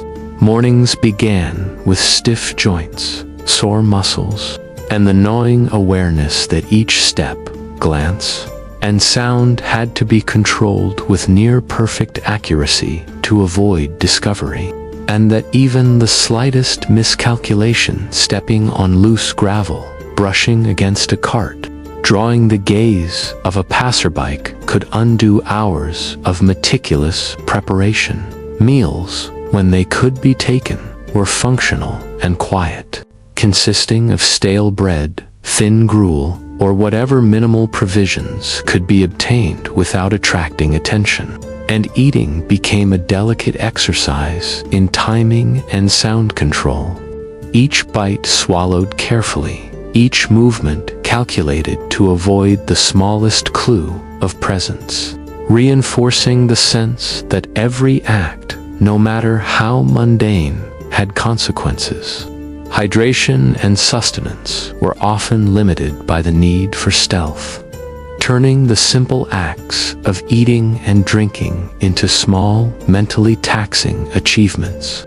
Travel demanded a similar endurance, walking for hours along uneven, muddy roads, avoiding villagers, stray animals, and unpredictable carts, while remaining perfectly composed and blending into the background, a task that required a delicate balance between speed and caution, because moving too slowly risked being noticed, and moving too quickly risked missteps, noise, and fatigue, each step a calculated compromise between safety and efficiency. Within estates, the monotony intensified, as hallways, kitchens, courtyards, and stairways offered countless minor obstacles, creaking floorboards, uneven stones, moving staff, shifting shadows, and flickering torchlight, triggering near constant adjustment in posture, movement, and attention, all while the assassin memorized patterns of daily life, guard rotations, noble routines, and the habits of servants.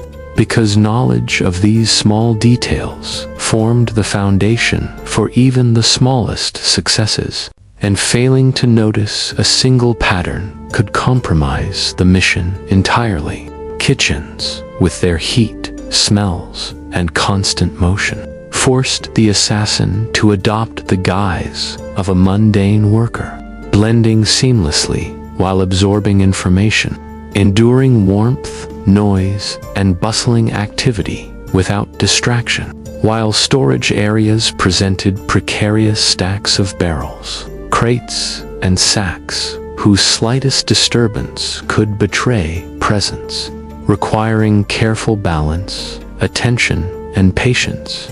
Nights were particularly testing. Shadows shifted unpredictably. Rooftops and alleys became treacherous, and distant noises, rustling curtains, shifting animals, the faint shuffle of a guard magnified in the assassin's perception, forcing near-perfect stillness and the suppression of natural bodily reactions, from shivering to stretching to suppressing coughs, each small response potentially fatal if mismanaged. Communication with patrons or handlers, when it occurred, was infrequent, leaving decision-making to the assassin, who had to anticipate consequences plan contingencies, and weigh each minor action against possible outcomes, all while enduring cumulative physical and mental fatigue. Emotional restraint was equally vital. Empathy, fear, and impulse had to be suppressed to maintain composure and invisibility, while repeated exposure to discomfort, danger, and monotony honed patience and self-control. Skills acquired not in moments of drama, but in long, unremarkable stretches of quiet endurance, where hours could pass without incident, yet the stakes of each second remained high. Over time, the repeated exposure to these conditions transformed the assassin.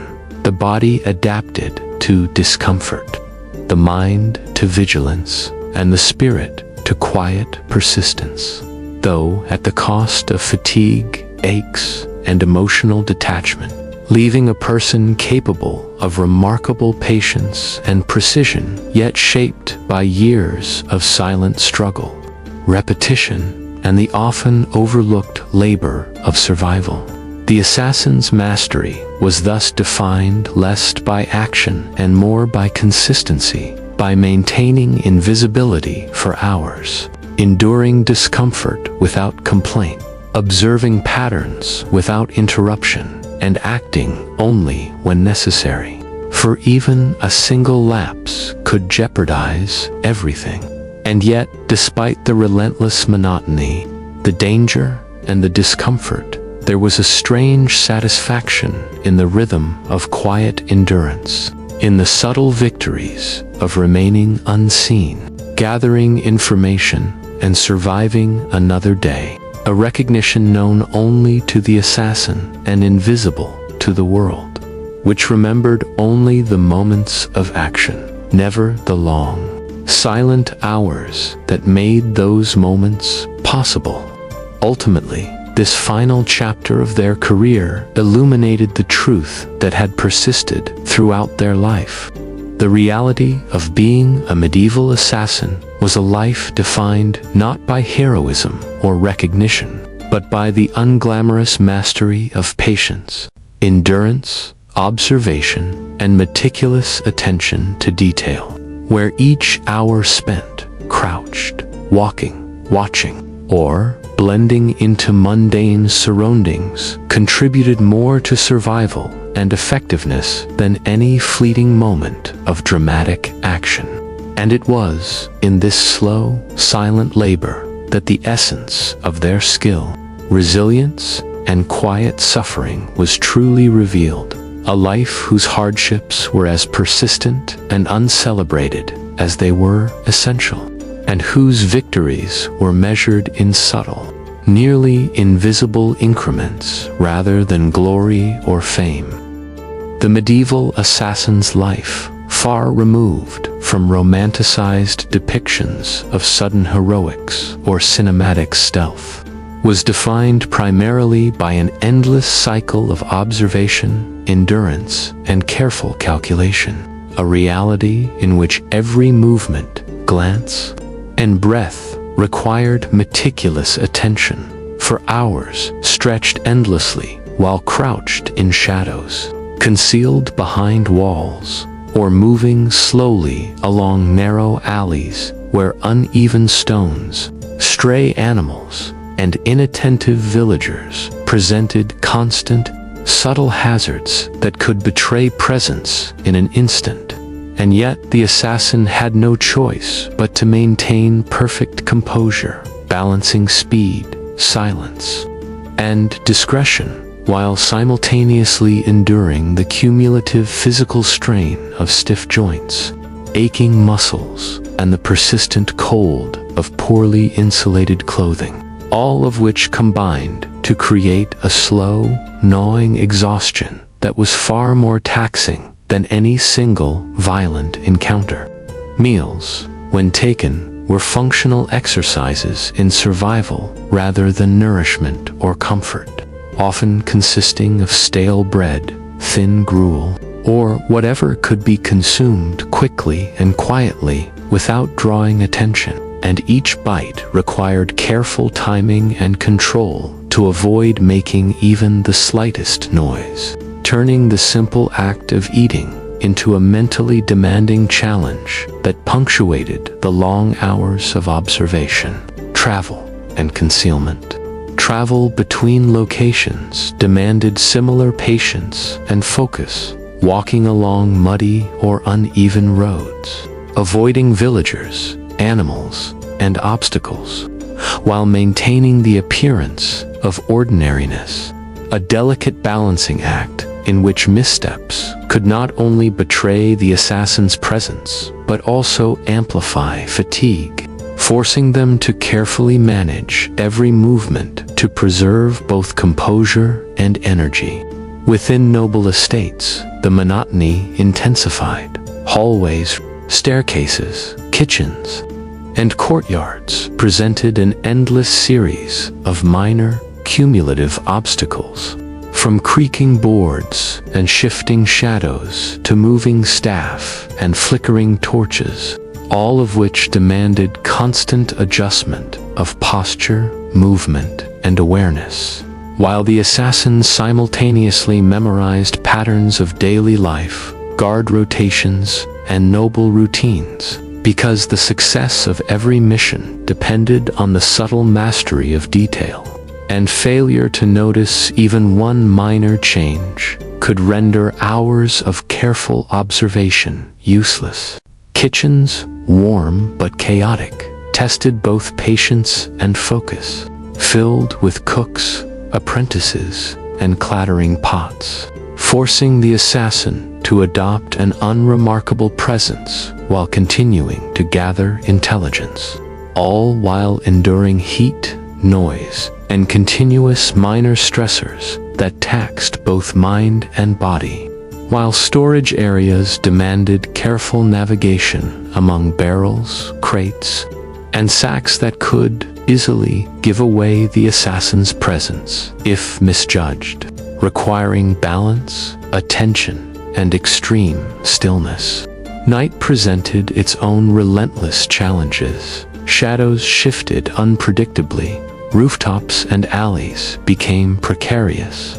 Distant sounds like rustling curtains, shifting animals, and the occasional shuffle of guards amplified stress, and the assassin had to maintain near-perfect stillness, suppressing shivers, involuntary movements, and even subtle adjustments of breathing or posture, all while mentally cataloging surroundings and anticipating potential threats. Communication with patrons or handlers, infrequent and often vague, left the assassin to make independent decisions, increasing cognitive load while amplifying the mental fatigue of constant vigilance and subtle calculation, because each small action, when to move, where to hide, whether to retreat or advance, carried consequences whose magnitude could spiral unpredictably,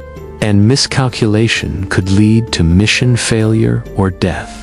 Emotional endurance was as essential as physical endurance.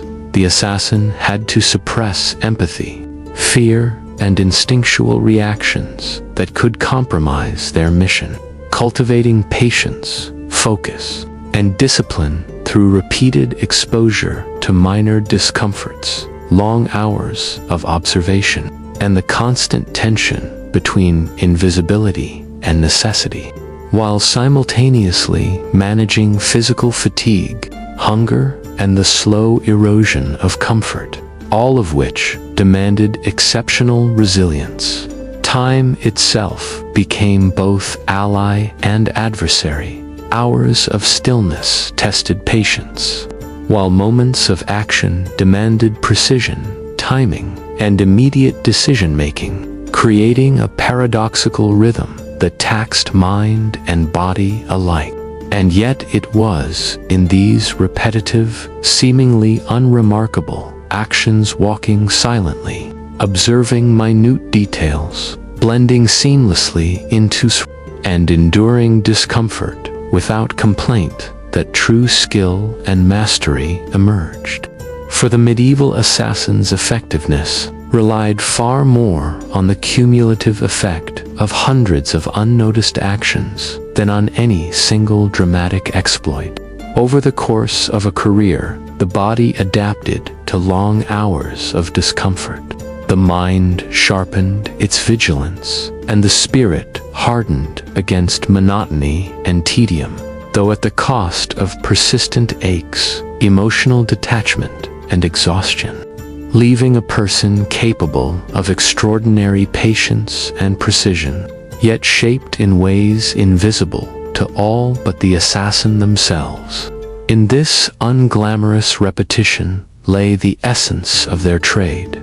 Every moment of invisibility, every unnoticed observation, every carefully executed step built the foundation for survival, intelligence gathering, and occasional successful strikes, while the world remembered only brief moments of action, never the countless hours of quiet labor that made those moments possible.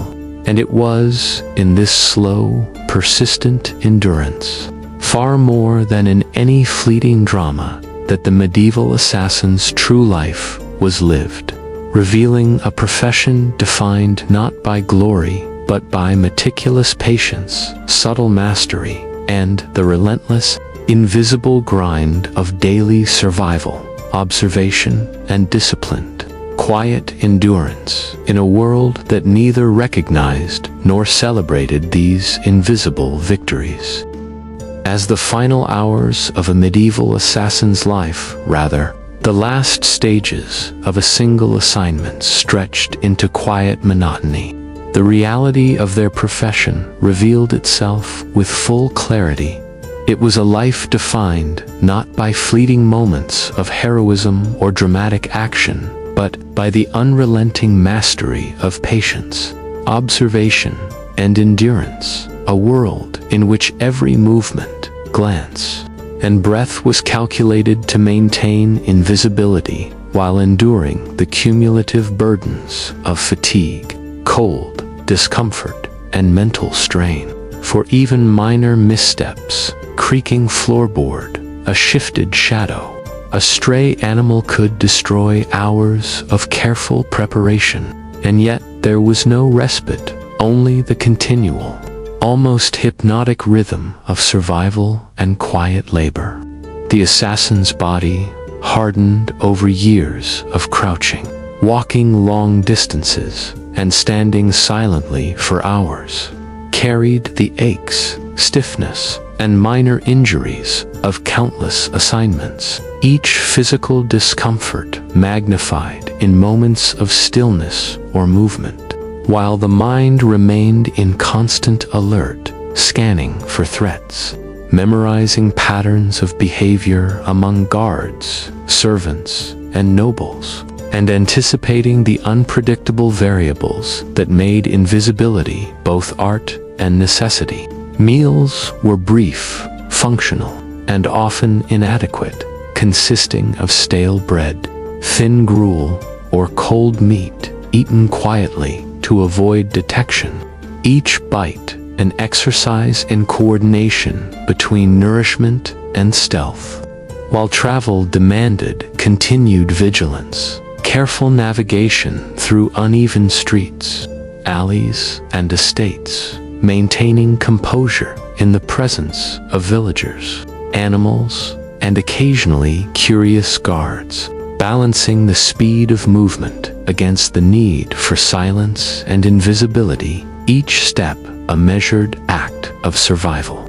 Within noble estates, the monotony intensified. Hallways, staircases, kitchens, and courtyards each presented a series of minor but constant obstacles: creaking boards, flickering torches, moving staff, shifting shadows that demanded near-perfect attention and adjustment.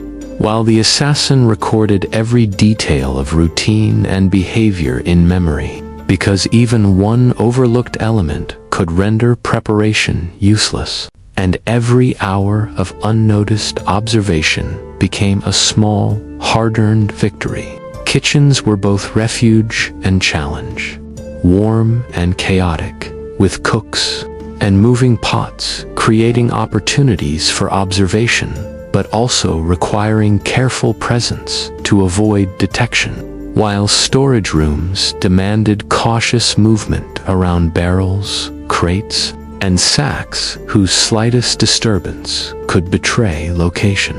Nighttime amplified the tension.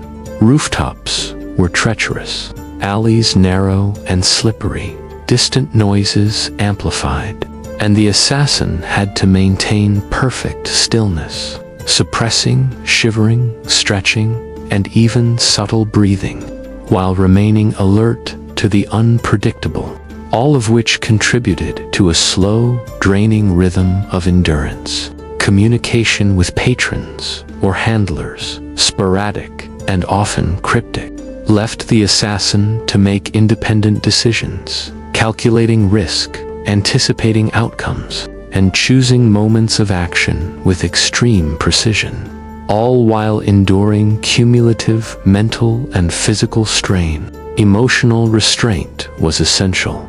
Empathy, fear, and instinct had to be suppressed to preserve composure and invisibility, and repeated exposure to discomfort, monotony, and tension honed extraordinary patience, focus, and discipline, though at a cost of persistent fatigue, aches, and emotional detachment. Time itself became a paradoxical adversary. Hours of stillness tested patience to its limit, while sudden moments of action demanded split-second precision, creating a constant tension that both trained and exhausted mind and body. And yet, it was precisely in this repetitive, painstaking routine that true skill was developed. For a successful strike or observation depended far more on cumulative small victories than on singular acts of daring. Over a career, the assassin's body adapted to prolonged discomfort. The mind sharpened vigilance and attention, and the spirit endured the monotony of a life largely unseen and uncelebrated.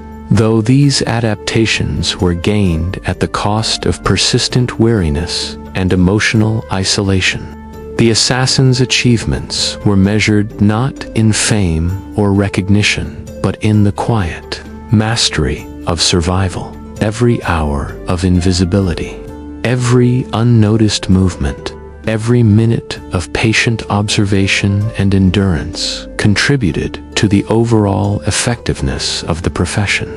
Though the world remembered only dramatic strikes, escapes, and narrow survivals, never the hundreds of silent, tedious hours that made these moments possible.